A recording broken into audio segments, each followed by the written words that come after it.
All right, you too. This Detroit's HPTV coming to you out of Detroit on this Thursday morning, back with another video.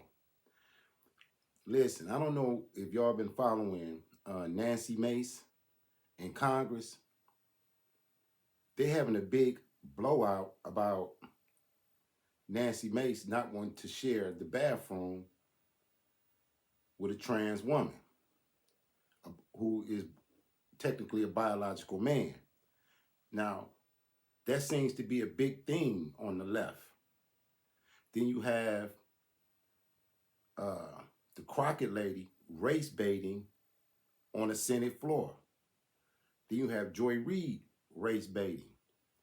It seems the left are showing their true colors because they acting as if they don't understand that they are destroying societal norms. You know, they already have attacked the nuclear family. They use race baiting to try to have black men feel like they at war with white men. You know what I mean? Hispanics, they coming out the same playbook, the conquering divide against the American citizens and American population. Because I read a book one time, and it was talking about how the communists in different secret societies rule and control the masses. The first thing they do is they undermine the morality. Then they make you think that 4 equals 5, like in 1984. And if you don't think that 4 equals 5, then there's something wrong with you and you need to be punished. See, we dodged a bullet because where were they taking this society? Where were they taking it? Because why do they have a problem with Nancy Mace, a biological woman, saying she don't want to share a restroom with a biological man? Okay. No one cares who anyone sleeps with. We're talking about societal norms. I have 5 granddaughters, and I don't want them having to share a restroom with a biological man. I mean, I'll be 58 next week, and this is not the world I grew up in. You know, it's almost like this is one giant psych op to play on the minds and to undermine the sanity of the American people. Because it would seem that this is a no-brainer. And why all of a sudden the race baiting? What do you want to happen? Because black men voted for Trump, white men voted for Trump, Hispanics voted for Trump because you were undermining manhood. You were undermining the nuclear family. You were taking us somewhere we don't want to go. You were taking us to Sodom and Gomorrah. If you remember, God destroyed Sodom and Gomorrah for the same things. It seems like the people on the left who were voting that way were voting against God and country. They were voting against Christ and the Bible. And the people who are going to suffer the most are the American people, because they try to make it as if everyone is bigoted and everyone is misogynist because they had a good upbringing. No person on this earth is without sin. But as I told you before, the word Satan comes from shaitan, which means someone whose evil is not confined to himself. He induces others to do evil. If I drink, and I drink every day, does that mean I want to share a drink with my children and my grandchildren so that they can be drinking as well? Or am I going to wrestle with my drinking problem? Or if I use drugs, because I use drugs every day, would I want my children to use drugs? My neighbors? Or do I wrestle to overcome my drug problem? See, this is a psychological manipulation. It's a psyop. And you're going to see the more we get closer to January 6th, the more unhinged the left is. The Democratic Party, think about what they were pushing to us. They wanted to reassign the gender of our children. They wanted termination of pregnancy all the way up to the 8th month. They wanted to leave the border open for millions and millions of people from all nationalities, prisons, insane asylums, release them into our communities. And people wanted to vote for Kamala Harris just based on identity politics. And they're mad. But Kamala has vanished.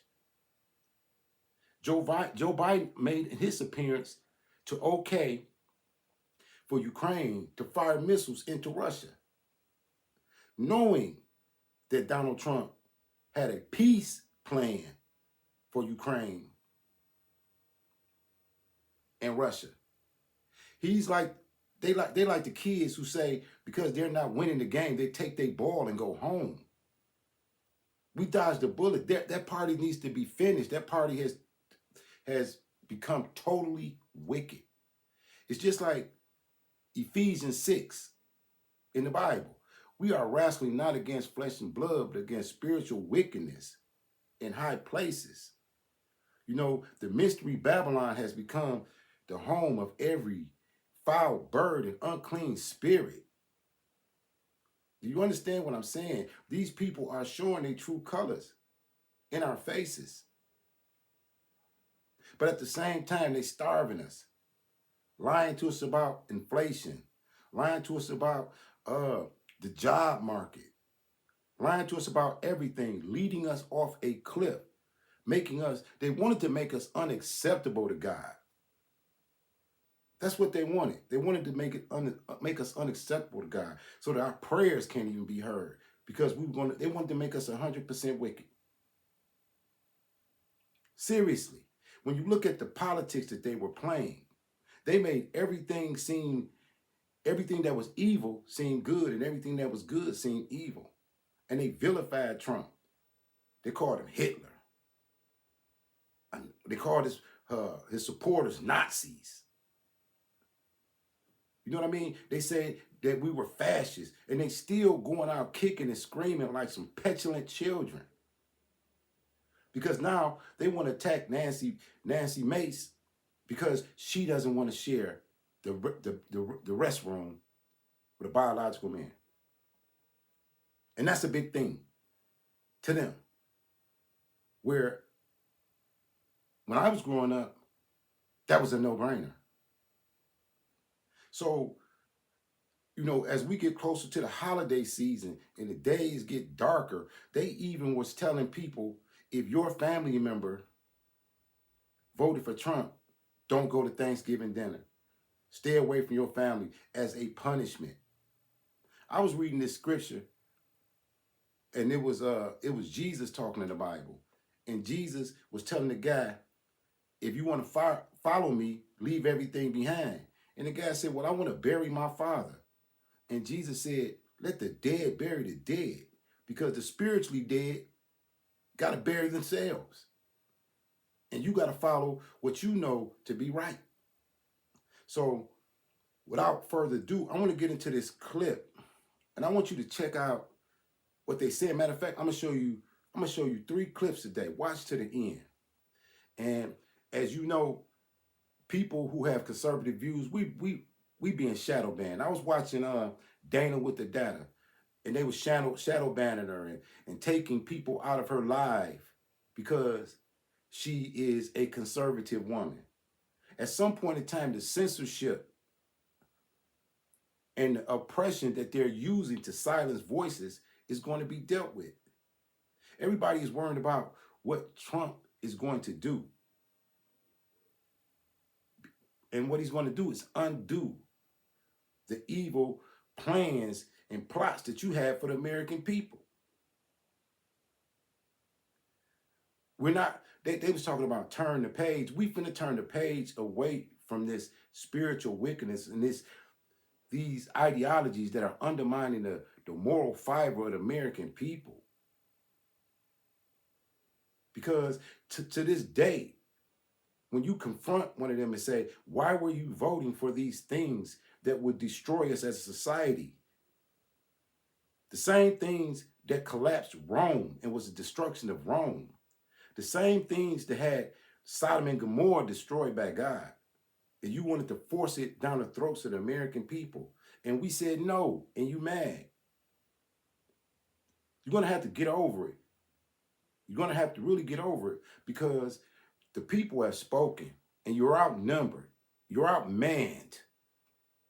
Did you hear me? You're outmanned. So without further ado, let's get off into this clip. This is for fair use under the 1976 Copyright Act for Education and Commentary. Check this out. Changing rooms, period, full stop. Republican Congresswoman Nancy Mace introducing a resolution to ban transgender women from using the women's restrooms at the U.S. Capitol. The move comes just weeks after the first transgender person was elected to Congress. Democratic Congresswoman-elect Sarah McBride will be sworn in January. She responded in a post on social media. She writes this, quote, "This is a blatant attempt from far right-wing extremists to distract from the fact that they have no real solutions to what Americans are facing. We should be focused on bringing down the cost of housing, healthcare, and childcare, not manufacturing culture wars. Delawareans sent me here to make the American dream more affordable and accessible, and that's what I'm focused on." Some of McBride's soon-to-be Democratic colleagues defended the incoming lawmaker. Congressman Joe Morrell telling Axios, quote, "I think we have a lot of problems in America. I don't think spending time worrying about the restroom is an order of priority here." Congresswoman Alexandria Ocasio-Cortez. That's hypocrisy. They said they were the party of protecting women, but you want to let biological men box biological women, compete with them in sports, invade their restrooms and their private spots under the guise of inclusion. You want DEI hires that can't even balance a budget but want to lead and control the masses of people. And you want to tell us that you have our best interests at heart? That all of a sudden now you want to make housing affordable? When you have one of the largest configurations or whatever of homeless people in this country, you got people sleeping under viaducts, people sleeping under bridges, veterans sleeping on the street. And all of a sudden, you want to act like you're concerned about that while you push a far left agenda. The lies is over. We see you clearly, and we reject it all. Called the move plain bullying, while Congresswoman Becca Balint said cruelty is the point. Our panel is back. Kristen Soltis Anderson, trans issues became such a flashpoint in this election, in no small part because of that one ad that the Trump team put a lot of money behind that really broke through. And I'm going to tell you what ad they're talking about. They're talking about the ad where Kamala Harris said that she was going to give gender reassignment surgeries to prisoners at the taxpayer expense. So you're going to go into the prisons and change men into women at the taxpayer expense. And I want to know, for what? For what? Why? If I was in prison and I wanted some Cartier glasses because I can't see, could I get the Cartier glasses? If I wanted my teeth fixed in prison, could I get some gold fronts? No. You tell me if I wanted Cartier glasses, I got to get out of prison to get them. If I wanted gold teeth, you got to get out of prison to get them. But if I wanted to chop off my genitalia, you'll say, come on with it. These people are showing themselves clearly. Pay attention. The flip side of, talking about this is that usually these measures impact a very small number of people, whether it's transgender women and transgender girls in women's sports, or a situation like this where there is one member of Congress who is clearly being targeted by this bill. Clearly, Nancy Mace is going to get some attention for doing this. So what? They, in this country, especially how they play it with the minorities, everybody want to be the first. I'm the first black man to live on this street. I'm the first black man that was able to be a firefighter. Now you want to be the first trans woman to integrate the women's bathroom? So then what? After that, we erect a statue to you and put it next to Martin Luther King at some point in time because you led the revolution of trans women sharing the restrooms and showers with biological women? Really?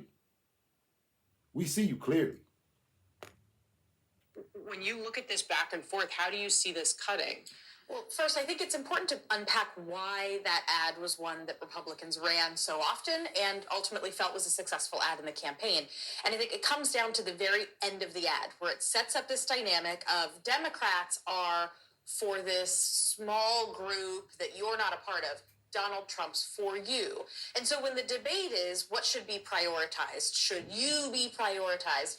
I mean, that's an argument that Republicans found worked with a lot of voters. It is also true that over the last, say, 6-7 years, we have seen public opinion shift in a pretty significant way against considering gender identity ahead of biological sex. I mean, particularly among Republicans, it's something like 9 out of 10 believe that biological sex should be considered first. So that's part of why Nancy Mace is doing this. No, she's run afoul of Republicans in the past for anti-Trump stances. She's had quite a journey on that front, and so it wouldn't surprise me if this isn't part of saying, like, look at me, I'm a true conservative, I'm taking this action. Let's watch the piece of the ad that you were just kind of running through that sets up this debate, or did, for the presidential election. Watch. It's hard to believe, but it's true. Even the liberal media was shocked Kamala supports taxpayer-funded sex changes for prisoners and illegal aliens. Every transgender inmate would have access. Kamala's for they, them. President Trump is for you. That last line, Lanhi, really seemed to kind of cut through. And to Kristen's point, there were some moderate Republicans, Axios reported, who were apparently open to the resolution. One said they would need more information. Another one said, quote, I mean, the presidential election may have been decided on this issue. Yeah, I mean, the ad was very effective, and I think that for many different reasons, the cultural issues broadly, I think for Republicans, were effective throughout the country in 2024. The issue is going to be, it's a small Republican majority in the House. There's not a lot of room to sort of, there's not a play in the joints there. So I think the question is to what degree something like this potentially creates division within the conference ahead of what they will need, which is a unified front going into a lot of tough votes, a lot of very impactful votes on actual substantive questions in 2025. So I think that's really going to be the question. We'll see. I mean, I do think there's more of an openness, certainly more of an openness now to something like this than there would have been, let's say, even a year or two ago. It does. Sorry, Well, go ahead.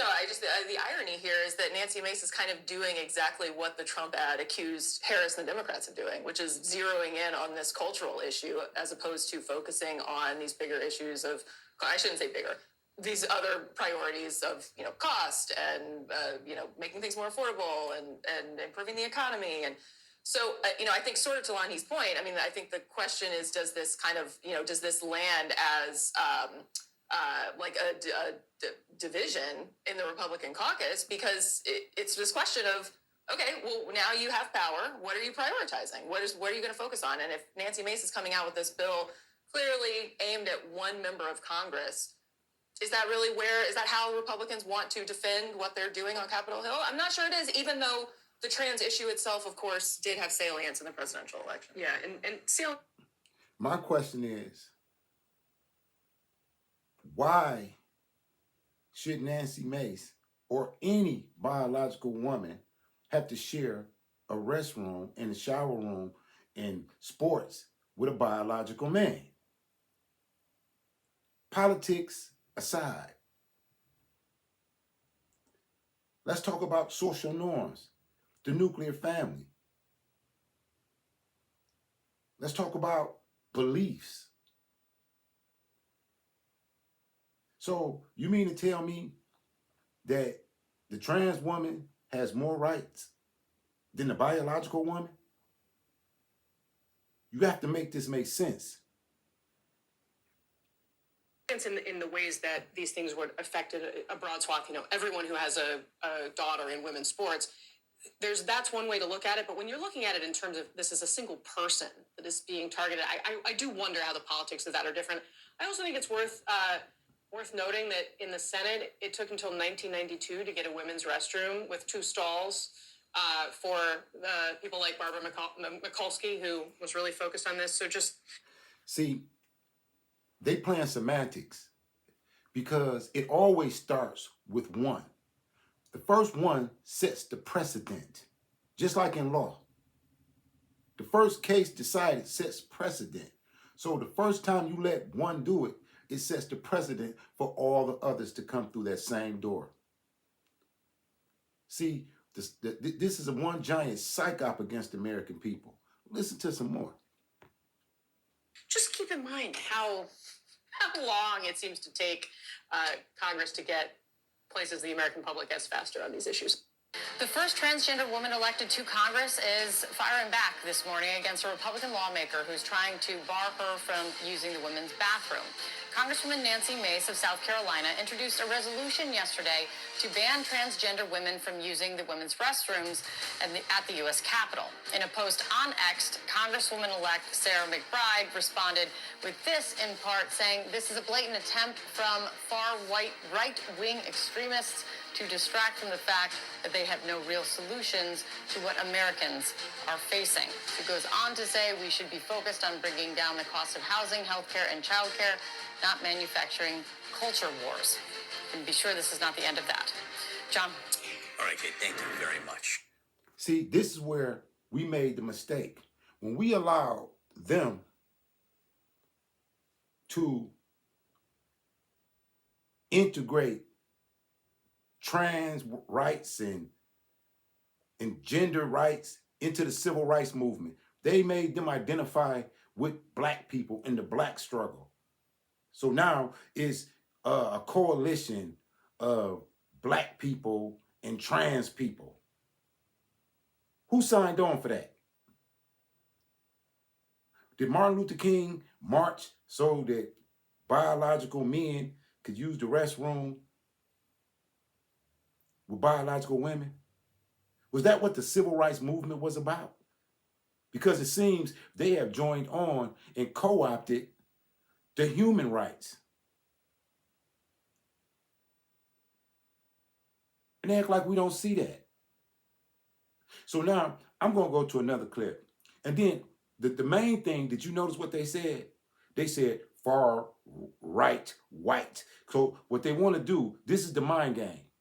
They want black people to say that it's white people who are oppressing trans people like they did you, black people. So you should sign on with them and support them in getting their rights while they have more rights than you.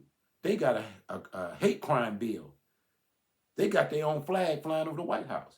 So it seems like their movement has usurped and replaced the movement for equality and social norms. Let's watch this lady Crockett on the Senate. These are the people on the left that's up there. Check out this lady. Okay, Ms. Crockett. So many of you know that I practice law, but some of you don't realize that I actually was a business major out of Rhodes College in Memphis, Tennessee. And the emphasis that I got in my business degree was on finance.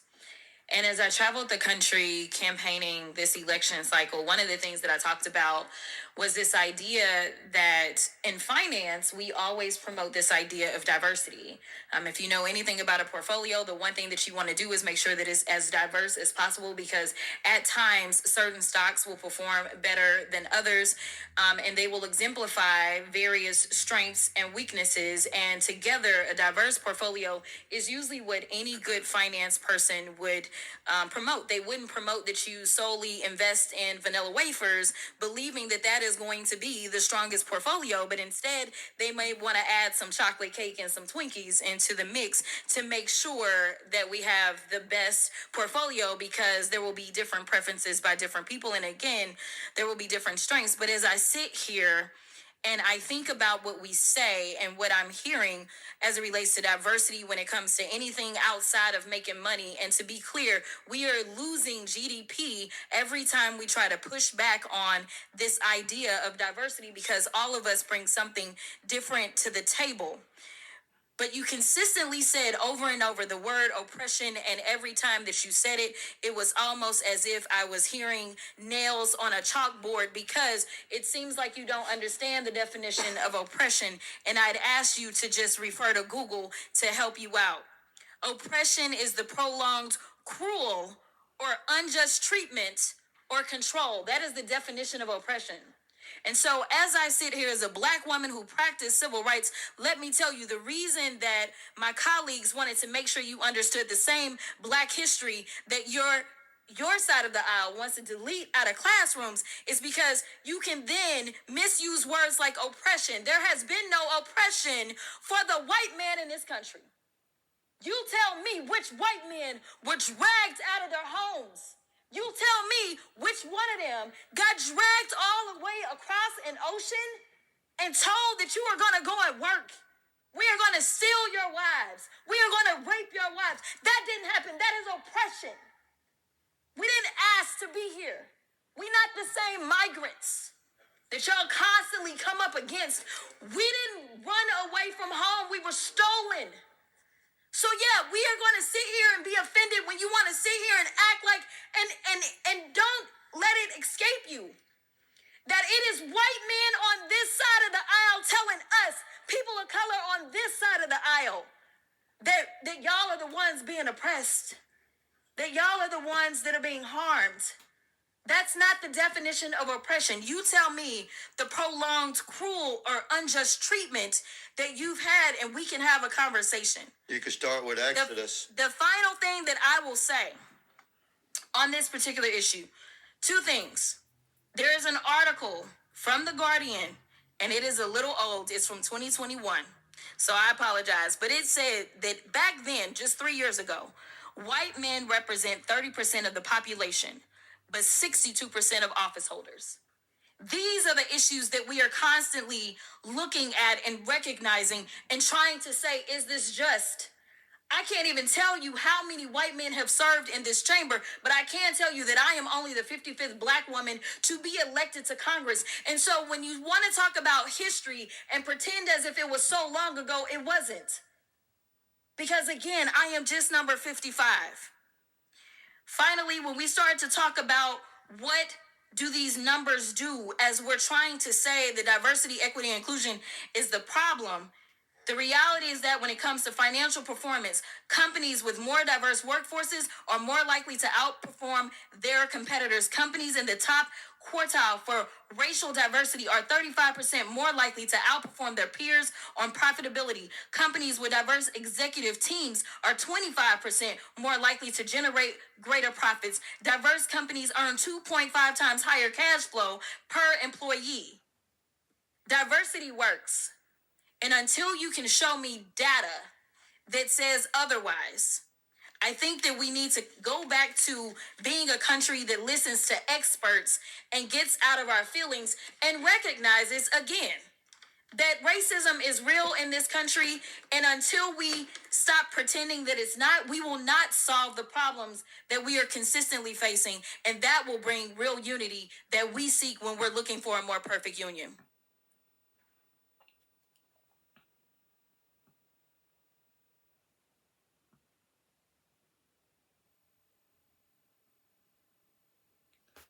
Clearly, she thinks race baiting is the way to unity. Wow. You think by playing the victim and constantly blaming somebody else is the way to unity? Guilt never unites people. If you make a person feel guilty every time you interact with them, guess what? They don't want to be around you. They don't want you around them. Because who wants to live in guilt and shame? Who wants to see their guilt weaponized against them? So at the end of the day, we seen that this dog don't hunt anymore. Let me show you this last clip of what Joy Reid is saying now.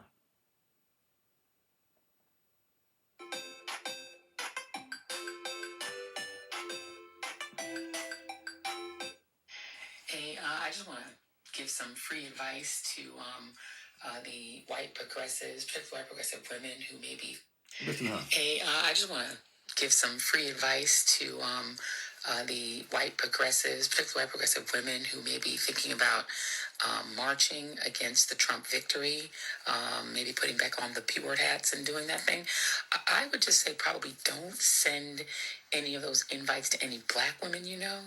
I'm just going to tell you right now, they're not coming. Like, I'm pretty sure black women have resigned from the Save America Coalition, Save Democracy Coalition, and definitely the Save the Democratic Party Coalition. I think that's probably not happening. I would just keep those invites maybe among your own friends because I don't think they're coming. But yeah, I think black women are now on the Save Black Women, Prioritize Black Men, and prioritize black communities, black businesses, and that, and you know, the black spaces. But Save America, Save the Democratic Party. Yeah, I don't think that's happening. Joy Reid has been the #1 hater of black men and disparager of black men. Now all of a sudden, she wants to prioritize black men and cut her alliance with white women and MSNBC and America and the Democratic Party. These hypocrites are running one giant psyop on the American people. And that dog don't hunt no more. That dog don't hunt no more. We don't want your liberal leftist policies that undermined the nuclear family and took fathers out of homes and did all the damage that it did to the black community. And now you want to race bait as if you want to create some type of racial war or dissension between black men, white men, and Hispanic men because you wanted to go so far left that you came for our children. When you came for our children, you united us. That's what you did. You united us all as men, regardless of color, race, or creed. So think about that. Put that in your pipe and smoke it. This is Detroit's HPTV coming to you out of Detroit. Support the nonprofit Detroit's Black Thought and Ask Collective. The Cash App is in the channel description. As always, salute to all patriots. Y'all better keep y'all head on a swivel for real. Like, share, and subscribe. Peace.